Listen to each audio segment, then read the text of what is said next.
sued by a debt collector, I'm going to tell you exactly what you can do. The first thing is you need to look at your paperwork and look at how many days you have left before you need to respond. Because if you don't respond within that specified period of time, you're going to get an automatic default judgment. The default judgment is going to allow them to try to hunt you down for 20 years. They're going to add up interest every year on that money that's owed. And in some states, the interest can add up a lot faster. And they will be able to garnish your wages 25% per paycheck. So if you get paid twice a month, it's 25%, 25%. If you get paid every week, they're 25% for, each week of your, when you get paid. They can also attach your bank accounts where they can go straight into your bank account, and there's no 25% on going into your bank account. They can take all of the money that's in there. So you have to be very careful. And then also in some situations, they can take assets. So you want to always make sure that you're ahead of the game. The way that you're ahead of the game when you're getting sued by a debt collector is you respond to the lawsuit. When you respond to the lawsuit the right way, it's going to do three things for you. It's going to buy, number one, it's going to no default judgment. It's going to buy you time, and it's going to give you the opportunity to win your case. So now let's talk about some of the things that you need to be aware of when you're sued by a debt collector. Number one is you want to make sure that they have something signed with your name. Now, one of the misconceptions that's out there is where people think that debt collectors are not allowed to buy debt and sell and sue you for it because they don't have your signature with them. Technically, it seems like that's logical, but it's not logical. But it's not right. It is logical, but it's not right. You can look it up for yourself. Supreme Court decision, Santander v. Henson, and you will see that debt collectors are allowed to buy debt and collect on the debt. Now, there's some differences between a debt collector who buys debt and they collect only for themselves and a debt collector who buys debt and also collects for others. That's the only thing that's different, but both of them in both circumstances are allowed to, or both situations are allowed to buy debt and sue people for it or collect on it. The next thing that you need to be aware of is that you want to see if they have something that shows that they can handle your personal data. We live in the times where we got all of these privacy rights. The websites or have privacy statements. You want to see what they have to be able to handle your private information. Complete account number. You want them to provide you the complete account number, especially if you have multiple accounts with that original creditor. Also, you have a right to get a full accounting, so you can compare it with what they're claiming you owe, with what what documents they're able to prove with documentation the amount that you owe. The other thing is that if they bought the debt from the original creditor, do they have anything that states that the portfolio, because they don't just buy one account at a time, do they have something that states in their bill of sale that the portfolio is 100% accurate? We find that they just sell the portfolios. Some people could have filed bankruptcy. Some of the files could be incomplete. They get away with this because most people don't respond. So for years, they just been able to sue people because no one has responded the right way. Another thing that you want to challenge them is to see if the original creditor filed a 1099-C. Another misconception that's out there is that people think that, number one, that they automatically file a 1099-C when they charge off your debt. That's not true. What they actually do is they can sell it, or they can try to collect on it themselves through an attorney. If they file a 1099-C, that means that they cannot sue you for the debt. The debt is discharged and the IRS is going to ask you for the money. The next thing is you want to make sure with the charge off interest that they paid or anything that they tried to add on to it, that could be against the law in your area.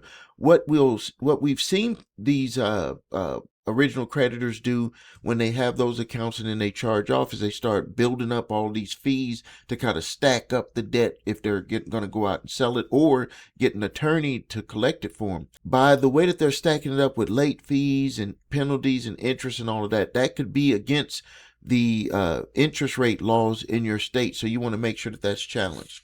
The next thing is you want to make sure that the new debt collector, if you didn't do this before, the lawyer that is suing you, did they send you any type of letter giving you the opportunity to dispute any of that debt? They have to do that. It does not matter if the original creditor or debt collection company used someone else, or they sent you a letter and you disputed it with them.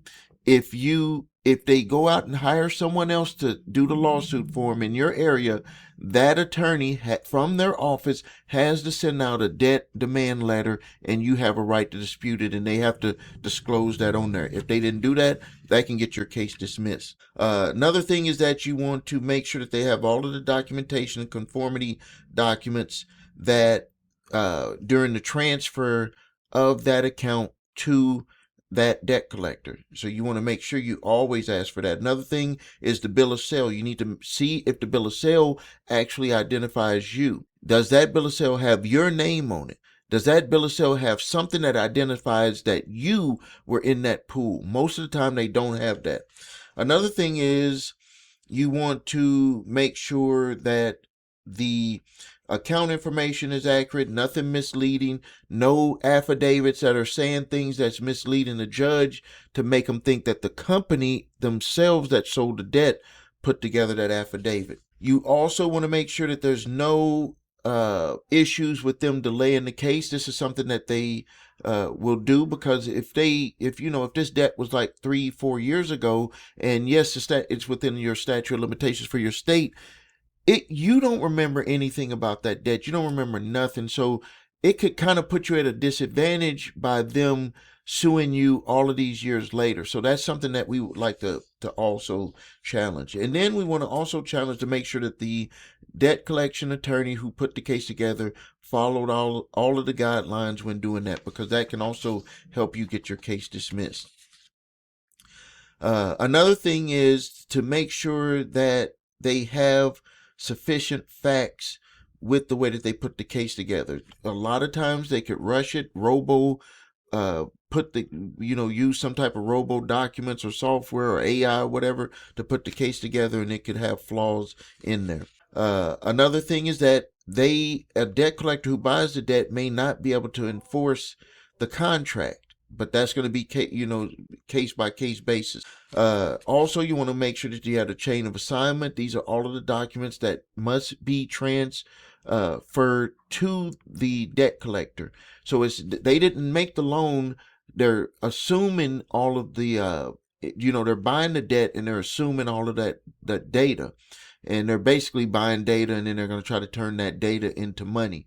So you want to make sure that they got all of the documents that they're required to have transferred, signatures, everything. You want to make sure, you want to challenge that.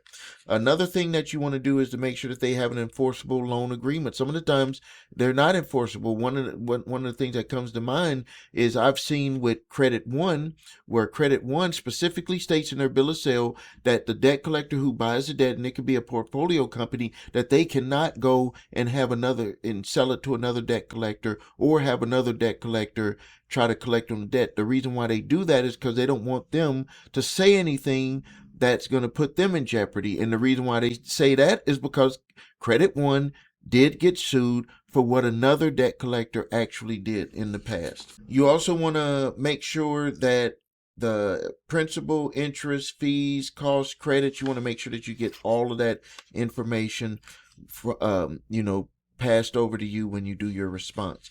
Any credits, any offsets, any adjustments, anything that was omitted, you want to make sure that you have all communications.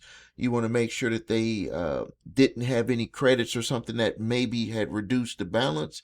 You want to make sure that there's no rights that are being waived that they didn't let you know about. You want to make sure that you have all of the statements, and you want to make sure that it's outside the statute of limitations, to make sure that that they can even come after you for the debt. I know that I've said a lot, but if you want to get help, I'm going to make it very easy for you. Everything that I just said, including this summary, this was a summary actually for an actual client. You will be able to get this prepared for you by Summons Master. If you go to www.summonsmaster.com, you can get everything that I said all spelled out for you based off of your specific lawsuit. All you got to do is sign and date it, file it with the court, and send one certified mail to that attorney, and it's going to give you the chance to get your case dismissed, no default judgment, and it's going to buy you time. And you might be saying the first thing that popped in your mind, because I know that people always think about the worst case scenario. If you lose your case, my service will credit the amount that you paid for your response towards the fee that we charge for settlement, and we'll handle all the negotiations directly with the attorney. Thank you for your time. Subscribe to the channel. Post your questions and comments. This is Stephen A. Williams, president and founder of thecreditrepairshop.com and creator and founder of summonsmaster.com. Thank you.